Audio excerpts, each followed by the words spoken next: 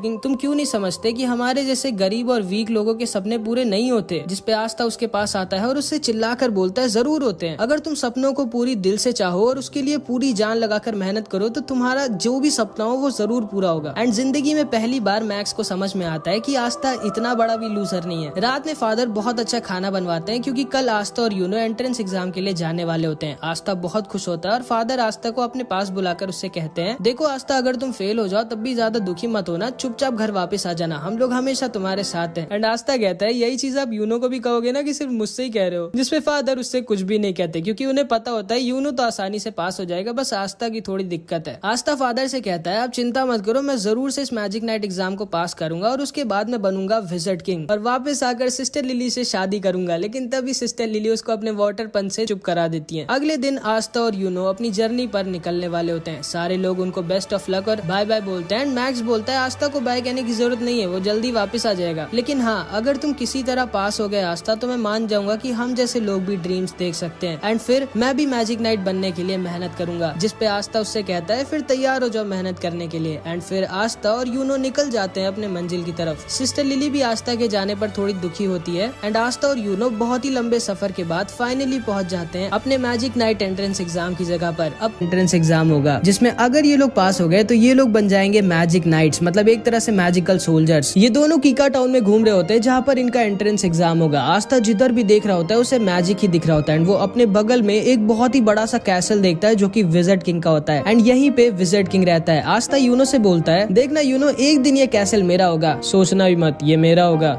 ये तो वक्त ही बताएगा कि हम दोनों में से कौन विजिट किंग बनेगा। इसके बाद हम देखते हैं आस्था, यूनो और बहुत सारे लोग एंट्रेंस एग्जाम देने आए होते हैं एंड आस्था सबसे पागलों की तरह कह रहा होता है, हेलो दोस्तों, मैं एक दिन विजिट किंग बनूंगा। एंड ताकि यूनो की बेइज्जती ना हो इसलिए वो ऐसे एक्टिंग कर रहा होता है जैसे वो आस्था को जानता ही नहीं है। आस्था यूनो दोनों एंट्रेंस गेट पर पहुंच जाते हैं एंड यूनो जब अपनी 4 लीफ ग्रिमवॉर्ड दिखाता है तो सारे के सारे लोग शॉक्ड रह जाते हैं कि आखिर कौन है ये लड़का जिसके पास 4 लीफ ग्रिमवॉर्ड है। एंड गार्ड उसे गेट के अंदर जाने देता है। लेकिन जब आस्था अपनी ग्रिमवॉर्ड दिखाता है तो गार्ड को यकीन ही नहीं होता कि ये कोई ग्रिमवॉर्ड है भी कि नहीं, क्योंकि आस्था की 5 लीफ ग्रिमवॉर्ड इतनी ज्यादा रेयर होती है कि उसके बारे में कोई जानता ही नहीं है। लेकिन आस्था की बहुत ज्यादा रिक्वेस्ट करने के बाद गार्ड आस्था को भी अंदर जाने देता है। आस्था के पीछे एक लड़का खड़ा होता है जो बोलता है, ये लड़का काफी फनी लग रहा है मुझे। सारे के सारे बच्चे एंट्रेंस लॉबी में खड़े होते हैं एंड यहाँ पर जिसके पास जितनी कम मैजिकल पावर होती है उसके पास उतनी ज्यादा मैजिक बर्ड्स आती हैं एंड यूनो के पास एक भी मैजिक बर्ड नहीं आती। एंड सारे लोग सोच रहे होते हैं कि आखिर कौन है ये इतना स्ट्रॉन्ग मैजिशियन जिसके पास एक 4 लीफ ग्रिमवॉर्ड भी है, इतनी स्ट्रॉन्ग मैजिकल पावर है कि एक भी चिड़िया इसके पास नहीं आ रही। एंड आते यूनो के पीछे 2-3 लड़कियां पड़ जाती है और हमारे बेचारे आस्था के पीछे ढेर सारी मैजिक बर्ड्स। एंड सारे लोग आस्था के ऊपर हंस रहे होते हैं कि लोग कौन है ये लड़का जिसके पीछे आधे से ज्यादा चिड़िया पड़ गई है। आस्था भागते भागते अचानक से एक आदमी से लड़ जाता है एंड ये आदमी बहुत ही ज्यादा बड़ा और ताकतवर दिख रहा होता है। आस्था को लगता है कि ये भी कोई बच्चा है शायद जो एंट्रेंस एग्जाम देने आया है एंड वो इससे पूछता है, तुम्हें लगी तो नहीं ना दोस्त? एंड ये आदमी आस्था का सिर पकड़कर उसको उठा लेता है और अपने हाथों से उसका सर पीसने वाला होता है और उससे कहता है, तुम जानते नहीं हो क्या मैं कौन हूँ? एंड ये आदमी कोई और नहीं बल्कि एक magic night squad black bulls का कैप्टन यामी होता है, जो कि सारे के सारे मैजिक नाइट स्क्वाड्स की सबसे बेकार स्क्वाड होती है। एंड आस्था बेचारा आते ही एक मैजिक नाइट स्क्वाड के कैप्टन से ही पंगा ले लेता है। यामी आस्था का सर पीसने वाला होता है लेकिन तभी यामी के स्क्वाड के 2 मेंबर्स वहाँ पर आ जाते हैं, फिनरल और गॉर्डन। फिनरल बहुत ही बड़ा ठरकी होता है और गॉर्डन बहुत ज्यादा शांत और अच्छा होता है। फिनरल यामी से कहता है, आप यहाँ क्या कर रहे हो, जल्दी चलिए इवेंट स्टार्ट होने वाला है। जिसपे यामी बोलता है, अरे कुछ नहीं, मैं बस ऊपर जाने का रास्ता भूल गया था। एंड तभी एंट्रेंस एग्जाम स्टार्ट हो जाता है एंड यामी आस्था को छोड़कर वहाँ से चला जाता है। आस्था खड़ा होता है एंड तभी उसके पास ये लड़का दोबारा से आता है जिसका नाम सेक्के होता है एंड वो आके आस्था से दोस्ती कर लेता है। एंड तभी वहाँ पर सारे के सारे 9 मैजिक नाइट स्क्वाड्स के कैप्टन आ जाते हैं एंड ये सारे के सारे बहुत ज्यादा स्ट्रॉन्ग होते हैं एंड कहा जाता है कि पूरी दुनिया में इन सबसे स्ट्रॉन्ग सिर्फ एक आदमी है जो कि खुद विजिट किंग है। इस कैप्टन का नाम विलियम होता है और ये गोल्डन डॉन का कैप्टन होता है एंड इसकी स्क्वाड वर्ल्ड की नंबर 1 स्क्वाड होती है एंड सभी का सपना इसकी स्क्वाड ज्वाइन करने का होता है। और वहीं पर यामी की स्क्वाड ब्लैक बुल सबसे खराब होती है और उसमें कोई भी नहीं जाना चाहता। आस्था सेक्के से पूछता है, विजिट किंग कहाँ है? जिसपे सेक्के आस्था से बोलता है, विजिट किंग थोड़ी ना इन सब छोटे मोटे इवेंट्स में आएंगे, वो हमारे किंगडम के किंग है, उनके पास और भी ज्यादा इंपॉर्टेंट काम होते हैं। विलियम सबसे कहता है, टाइम आ चुका है तुम सबके एग्जाम को स्टार्ट करने का। एंड वो अपना मैजिक यूज करता है एंड आसमान से एक बहुत ही बड़ा पेड़ नीचे आ जाता है एंड सारे के सारे कैंडिडेट्स को एक एक मैजिकल ब्रूम दे देता है, मतलब एक जादुई झाड़ू। ये तुम लोगों का पहला टेस्ट होगा और तुम सबको अपनी मैजिक पावर से उड़ना होगा। सारे के सारे बच्चे अपनी मैजिक पावर से उड़ने की कोशिश करते हैं और सारे कैप्टन सबको ऑब्जर्व कर रहे होते हैं। यूनो सबसे ऊपर उड़ रहा होता है और सारे के सारे कैप्टन को इम्प्रेस कर देता है। वहीं पर हमेशा की तरह आस्था बेचारा उड़ना तो छोड़ो, कूद भी नहीं पा रहा होता है इस झाड़ू को पकड़ के। तभी इन सारे कैप्टन में से एक कैप्टन नीचे जाकर एक लड़की को डांटता है जो इसकी बहन होती है एंड ये इससे कहता है तुम ये एग्जाम देने क्यों आई हो, सिल्वर फैमिली की बेइज्जती मत कराओ, तुम ये एग्जाम पास नहीं कर पाओगी, चुपचाप घर लौट जाओ। एंड फिर वो वहाँ से चला जाता है एंड इस लड़की का नाम नोएल होता है। सेक्के आस्था से बोलता है ट्राई करते रहो आस्था, तुम ये कर सकते हो। लेकिन हम सब ये जानते हैं कि आस्था ये नहीं कर सकता क्योंकि उसके पास मैजिक है ही नहीं। एंड इस वाले और इसके बाद की हर टेस्ट में आस्था बहुत ज्यादा खराब करता है। इसके बाद विलियम सबसे कहता है अब तुम लोगों का फाइनल टेस्ट होगा, तुम सबको एक एक पार्टनर चूज कर लेना है जिसके साथ तुम लड़ाई करोगे। सेक्के आस्था से बोलता है चलो हम दोनों पार्टनर्स बन जाते हैं एंड आस्था उसकी बात को मान जाता है। इसके बाद आस्था और सेक्के दोनों तैयार होते हैं एक दूसरे से लड़ने के लिए। आस्था सेक्के से बोलता है ऑल द बेस्ट सेक्के, चलो हम दोनों अपना अपना बेस्ट देते हैं एंड जो भी हारेगा वो बुरा नहीं मानेगा और हम दोनों की दोस्ती पे कुछ फर्क नहीं पड़ना चाहिए। एंड अभी सेक्के अपना असली रंग दिखाता है। वो आस्था से बोलता है ध्यान से सुन गंदी नाली के कीड़े, मैं तेरा कोई दोस्त वोस्त नहीं हूँ, मैंने बस सिर्फ तुझसे इसलिए दोस्ती की थी क्योंकि मुझे पहले से पता था ये वाला टेस्ट होगा जिसमें हम लोगों को अपना अपोनेंट खुद डिसाइड करना होगा एंड इसीलिए मैंने तुमसे दोस्ती की थी ताकि तुम्हारे जैसे वीक लड़के को हरा कर मैं आराम से एक मैजिक नाइट बन सकूं। एंड ये कह के वो वहाँ से चला जाता है। आस्था एकदम शॉक्ड रह जाता है क्योंकि उसे लगा था कि उसको उसका पहला दोस्त मिल गया था। एंड ये सारे लोग भी बोलने लगते हैं क्या यार सेक्के तो बहुत चालाक निकला, वो आसानी से आस्था को हराकर मैजिक नाइट बन जाएगा एंड काश आस्था ने हम लोगों को चुना होता ताकि हम लोग उसको हराकर आराम से जीत जाते, क्योंकि इन सबको लग रहा होता है कि आस्था कोई बहुत ही बड़ा वीक लूजर है। सेक्के हंसते हुए तैयार होता है अपनी फाइट के लिए और अपनी ग्रिमवॉर निकाल कर तैयार हो जाता है। सारे के सारे कैप्टन्स और सब लोग श्योर होते हैं कि आस्था जीत नहीं पाएगा क्योंकि इन लोगों को पता ही नहीं होता है कि आस्था कोई लूजर नहीं है। इन लोगों की फाइट स्टार्ट होती है एंड आस्था अपनी ग्रिमवॉर से अपनी तलवार निकालता है एंड सेक्के के ऊपर सिर्फ एक अटैक करता है और सेक्के की बैंड बजा देता है। सारे के सारे लोग दंग रह जाते हैं कि ये क्या हुआ, ये लड़का तो बहुत स्ट्रॉन्ग है। एंड यूनो भी दूर से खड़ा होकर आस्था को देखकर हंस रहा होता है। सारे के सारे कैप्टन्स भी शॉक्ड रह जाते हैं एंड आस्था अपनी तलवार अपने कंधे पर रखता है और बोलता है मेरा नाम याद रखना सेक्के, आस्था, और मैं वो हूँ जो एक दिन बनेगा विज़र्ड किंग। इसके बाद और भी कई कंटेस्टेंट्स की लड़ाई होती है एंड फाइनली यूनो की बारी आ जाती है। यूनो से कोई लड़ना चाहता ही नहीं था क्योंकि कोई भी हारना नहीं चाहता था, लेकिन तभी यूनो के पास सलीम आ जाता है एंड इसी ने पहले यूनो पर अटैक किया था। ये यूनो से कहता है पिछली बार तो तुम बच गए थे लेकिन इस बार तुम नहीं बचोगे। एंड इन दोनों के बीच बहुत ही भयानक फाइट होती है लेकिन आखिरी में यूनो अपने मैजिक से सलीम को हरा देता है। इसके बाद एंट्रेंस एग्जाम खत्म हो जाता है और अब सारे के सारे कैप्टन्स की बारी होती है चूज करने की कि कौन से बच्चे को वो अपनी टीम में लेना चाहेंगे। अगर किसी भी बच्चे के लिए एक से ज्यादा कैप्टन ने हाथ उठा दिया तो बच्चे को डिसाइड करना होगा कि वो किसकी स्क्वाड में जाना चाहेगा। लेकिन अगर किसी बच्चे के लिए किसी भी कैप्टन ने अपना हाथ नहीं उठाया तो वो बच्चा फेल हो जाएगा। बहुत सारे बच्चे एक एक कर फेल हो रहे होते हैं और आस्था को बहुत टेंशन हो रही होती है कि वो फेल ना हो जाए। एंड फिर बारी आ जाती है यूनो की और जिंदगी में पहली बार 9 के 9 कैप्टन्स अपना हाथ किसी बच्चे के लिए उठा देते हैं क्योंकि ये सब के सब यूनो को अपनी टीम में लेना चाहते थे। अब यूनो को डिसाइड करना होता है कि वो किसके ग्रुप में जाएगा और यूनो गोल्डन डॉन यानी कि the best magic night squad चुनता है। एंड इसके बाद बारी आती है हमारे आस्था की। आस्था बहुत ज्यादा डरा होता है और मन में बस यही बोल रहा होता है प्लीज गॉड मेरे लिए बस कोई एक कैप्टन हाथ उठा दे। एंड आस्था का ऑक्शन शुरू होता है और कोई भी कैप्टन अपना हाथ नहीं उठाता है, जिसका मतलब था कि आस्था फेल हो जाता है। आस्था बहुत ज्यादा दुखी हो जाता है और वहाँ से जाने वाला होता है। लेकिन तभी यामी खड़ा होता है और बोलता है तुम जानते हो बच्चे तुम फेल क्यों हुए, क्योंकि तुम बहुत ज्यादा वीक हो और तुम्हारे पास मैजिक भी नहीं है। फिर आखिर तुम सोच भी कैसे सकते हो कि तुम मैजिक नाइट बन सकते हो। इसके बाद यामी अपनी मैजिकल पावर दिखाता है जो कि इतनी ज्यादा स्ट्रॉन्ग होती है कि आसपास की जमीन हिलने लगती है। वो नीचे कूदता है और आस्था के पास आकर बोलता है मैंने सुना कि तुम विज़र्ड किंग बनना चाहते हो, तुम्हें पता तो है ना विज़र्ड किंग बनने के लिए तुम्हें मुझे और उन 8 कैप्टन्स को हराना होगा। और तुम्हें क्या लगता है तुम हम 9 के 9 कैप्टन्स को कभी जिंदगी में भी हरा सकते हो? जिसपे आस्था बोलता है मैं जानता हूँ कि मैं बहुत वीक हूँ और मेरे पास मैजिक भी नहीं है, लेकिन मुझे फर्क नहीं पड़ता कि मैं कितना वीक हूँ। मुझे फर्क नहीं पड़ता कि आप सारे कैप्टन्स कितने स्ट्रॉन्ग हैं। अगर विज़र्ड किंग बनने के लिए मुझे आप सबको हराना पड़ेगा तो मैं आप सबको हराऊंगा एंड एक दिन मैं जरूर बनूंगा विज़र्ड किंग। जिसको सुनकर यामी जोर जोर से हंसने लगता है और आस्था से कहता है मुझे तुम पसंद आए बच्चे, मैं तुम्हें अपनी स्क्वाड में लूंगा और तुमसे बहुत मेहनत करवाऊंगा ताकि तुम बन सको विज़र्ड किंग। एंड जिंदगी में पहली बार किसी ने आस्था के सपने पर विश्वास किया होता है और उस पर हंसा नहीं होता है। आस्था बहुत ज्यादा खुश हो जाता है और यामी को थैंक यू बोलता है। एंड उसके बाद ये एंट्रेंस एग्जाम फाइनली खत्म हो जाता है और आस्था का पेट खराब हो जाता है। वो बाथरूम में हल्का होने गया होता है लेकिन तभी वहाँ पर सेक्के आ जाता है जो आस्था से अपनी हार का बदला लेना चाहता था। वो आस्था के ऊपर अपना मैजिक लिजर्ड छोड़ देता है और ये अगर आस्था को काट लेता तो आस्था की जान भी जा सकती थी। लेकिन तभी यूनो आकर आस्था को बचा लेता है और सेक्के को डरा कर उससे बोल सोचना भी मत कि तुम आस्था के टक्कर के हो या फिर तुम आस्था के आसपास भी आते हो। आस्था मेरा राइवल है, वो मेरी टक्कर का है, अब चुपचाप निकलो यहाँ से। एंड सेक्के डर के वहाँ से भाग जाता है। फिर आस्था और यूनो दोनों निकल जाते हैं अपनी अपनी मंजिल की तरफ एंड जिंदगी में पहली बार अब ये लोग साथ में नहीं रहेंगे। यामी आस्था आस्था पर गुस्सा होता है क्योंकि वो बहुत देर से हग रहा होता है। इसके बाद फिनरल अपने मैजिक से एक पोर्टल खोल देता है और आस्था, यामी और ये दोनों आ जाते हैं ब्लैक बुल्स के बेस पर, जहाँ पे अब से आस्था रहेगा। आस्था खुशी खुशी अपने नए घर का गेट खोलता है, लेकिन उसकी खुशी ज्यादा देर तक नहीं रहती क्योंकि बेस के गेट पर अचानक से एक ब्लास्ट हो जाता है और आस्था रॉकेट बनकर दूर जाकर गिर जाता है। यामी बोलता है, स्वागत है तुम्हारा ब्लैक बुल स्क्वाड में। एंड इधर यूनो से एक उसका सीनियर जिसका नाम क्लॉस होता है, वो बोल रहा होता है, मुझे यकीन नहीं होता तुम्हारे जैसे गरीब लड़के को, जो किसी रॉयल फैमिली का भी नहीं है, उसको विलियम सर ने गोल्डन डॉन में रख लिया। सोचना ही मत कि तुम अपनी जिंदगी यहाँ पर कभी मजे में बिता पाओगे। एंड ये कह के वो वहाँ से चला जाता है। एंड इधर आस्था अपने नए टीममेट से मिलता है और समझ जाता है ये सब के सब हिले हुए हैं। यामी सबसे चिल्लाकर बोलता है, तोड़ फोड़ करना बंद करो तुम लोग। एंड वो खुद पीछे की दीवार तोड़ देता है। ये सारे के सारे यामी को देखकर बहुत खुश हो जाते हैं और यामी सबको आस्था से मिलाता है। आस्था सबसे बोलता है, मेरा नाम है आस्था और मैं हाजे विलेज से आया हूँ। जिसको सुनकर ये सबके सब शॉक्ड रह जाते हैं कि आस्था इतने छोटे से गाँव से आया है और इतना गरीब है, लेकिन फिर भी उसने मैजिक नाइट एंट्रेंस एग्जाम पास कर लिया। फिर फिनरल आस्था को बाकी लोगों से मिलाता है। इस लड़की का नाम वेनेसा होता है एंड ये एक नंबर की पियक्कड़ होती है। एंड ये आस्था के पास आकर बोलती है, तो तुम्हारा नाम आस्था है, तुम्हें एक गर्लफ्रेंड चाहिए क्या? जिसको सुनकर आस्था बहुत शर्मा जाता है, लेकिन वो मना कर देता है क्योंकि वो सिस्टर लिली से ही प्यार करता है। एंड शायद वेनेसा ने थोड़ी ज्यादा पी रखी थी क्योंकि वो आस्था के सामने ही उल्टी कर देती है। फिर फिनरल आस्था को लक से मिलाता है जिसको लड़ाई करना बहुत ज्यादा पसंद होता है। एंड लक आस्था से पूछता है, बताओ लड़ाई करोगे क्या मुझसे? एंड तभी आस्था के पास एक दूसरा लड़का आ जाता है और आस्था से कहता है, ओए ये मेरी बहन है मारी और इससे दूर रहना वरना मैं तुम्हें मार डालूंगा। जिसपे आस्था कहता है, मैं जानता भी नहीं हूँ ये लड़की कौन है भाई। इस लड़के का नाम ग्लॉच होता है एंड ये अपनी बहन से बहुत ज्यादा प्यार करता है, बहुत ही ज्यादा। एंड फिर वो बाकी के मेंबर से भी मिलता है। यामी बोलता है, जिसको भी आस्था का टेस्ट लेना है जल्दी जल्दी ले लो। जिसको सुनकर उसके सामने मैग्मा खड़ा होता है और कहता है, ठीक है मैं तुम्हारा टेस्ट लूंगा ये देखने के लिए कि तुम ब्लैक बुल्स ज्वाइन करने के लायक हो या नहीं, क्योंकि मुझे नहीं लगता कि तुम्हारे जैसा लड़का जो एक रॉयल फैमिली का भी नहीं है और एक गाँव से आया वो डिजर्व करता है मैजिक नाइट बनना। एंड अगर तुम मेरे टेस्ट में पास हो जाओगे तो तुम्हें मिलेगा ये मैजिकल रोब और तुम फाइनली एक मैजिक नाइट बन जाओगे। तो बोलो तुम्हें चाहिए ये ब्लैक बुल्स का रोब? हाँ चाहिए मुझे, अभी क्या भी चाहिए। फिर मैग्मा आस्था का टेस्ट लेता है एंड पहले तो वो उससे बहुत मुश्किल एक्सरसाइजेस करवाता है, लेकिन आस्था बचपन से ये सब करता आ रहा था तो वो आसानी से सब कर लेता है। एंड उसके बाद मैग्मा आस्था से कहता है, ये तुम्हारा फाइनल टेस्ट और मैं अब तुम पर अटैक करूंगा और तुमको मेरे अटैक से बचना होगा। एंड फिर मैग्मा उस पर अपने मैजिकल फायर बैट बॉल से अटैक करने लगता है एंड आस्था आसानी से उसका अटैक्स डॉज कर रहा होता है, जिसपे मैग्मा थोड़ा गुस्सा हो जाता है। वो उसके ऊपर एक बहुत ही बड़ा और फास्ट फायर बॉल से अटैक कर देता है, जिसको आस्था डॉज नहीं कर सकता था क्योंकि वो इतनी ज्यादा फास्ट और बड़ी थी। लेकिन तभी आस्था अपनी ग्रिमवॉर्ड से अपनी तलवार निकालता है और उसकी तलवार को देखकर सारे के सारे लोग शॉक्ड रह जाते हैं कि ये इतनी बड़ी तलवार उठाया कैसे हुआ है। एंड आस्था अपनी तलवार को बैट की तरह यूज करता है एंड मैग्मा के अटैक को वापस उसी के पास भेज देता है। यामी आस्था से बहुत इंप्रेस हो जाता है क्योंकि ना तो सिर्फ आस्था अपनी तलवार से किसी के मैजिक को कैंसिल या फिर खत्म कर सकता है, बल्कि वो मैजिक अटैक्स को डिफ्लेक्ट करके वापस भी भेज सकता है। एंड ये सारे के सारे लोग समझ जाते हैं कि आस्था कोई ऐरा गहरा नहीं बल्कि काफी स्ट्रॉन्ग मैजिशियन है। मैग्मा भी आस्था के पास आता है और उसकी तारीफ करता है और उससे कहता है, माफ करना मैंने ये बोला था कि तुम छोटे से गांव से आए हो, असल में जो तुम्हारे गांव के बगल वाला गांव है मैं वहां का हूँ। जिसको सुनकर आस्था शॉक्ड रह जाता है एंड ये सारे के सारे लोग भी आस्था की तारीफ करने लगते हैं। चार्मी भी आस्था को अपना केक दे देती है एंड आस्था की सबसे थोड़ी बहुत दोस्ती हो जाती है। एंड ऊपर से एक लड़की चुपचाप आस्था को देख रही होती है एंड वो आस्था पर पता नहीं क्यों बहुत ज्यादा गुस्सा होती है। एंड फिर आस्था को फाइनली मिल जाती है उसकी ब्लैक बुल्स की रोब, जिसका मतलब था कि आस्था अब ऑफिशियली एक मैजिक नाइट बन चुका है और अब यहाँ से आस्था की जिंदगी का एक नया सफर स्टार्ट हो जाता है। मैग्मा आस्था को उसका नया कमरा दिखाता है और उससे कहता है, माफ करना यही एक बेकार सा कमरा खाली पड़ा है। लेकिन आस्था इतना बेकार सा कमरा पाके भी बहुत खुश हो जाता है क्योंकि जिंदगी में पहली बार उसको उसका खुद का कमरा मिला होता है एंड वो खुशी के मारे रोने लगता है। तुम्हें सच में कमरा पसंद आया आस्था? हाँ बहुत पसंद आया। चर्च में हम सारे के सारे इससे भी छोटे कमरे में साथ में सोते थे और अब तो मेरे पास खुद का एक कमरा है। एंड आस्था अपने कमरे की सफाई करने लग जाता है। इसके बाद आस्था और यूनो दोनों वापस चर्च भेजने के लिए एक एक लेटर लिखते हैं, ये बताने के लिए कि वो लोग पास हो गए। यूनो का लेटर पढ़ के फादर और सारे लोग बहुत खुश हो जाते हैं और पार्टी की तैयारी करने लगते हैं। एंड आस्था की राइटिंग इतनी गंदी होती है कि कोई समझ ही नहीं पा रहा होता है कि उसने लिखा क्या है। फादर सिस्टर लिली से कहते हैं, देखो उसमें क्या लिखा है, कब तक वापस आ रहा है आस्था, क्योंकि वो जरूर से पास तो नहीं हो पाया होगा। इसमें लिखा है कि वो पास हो गया। क्या?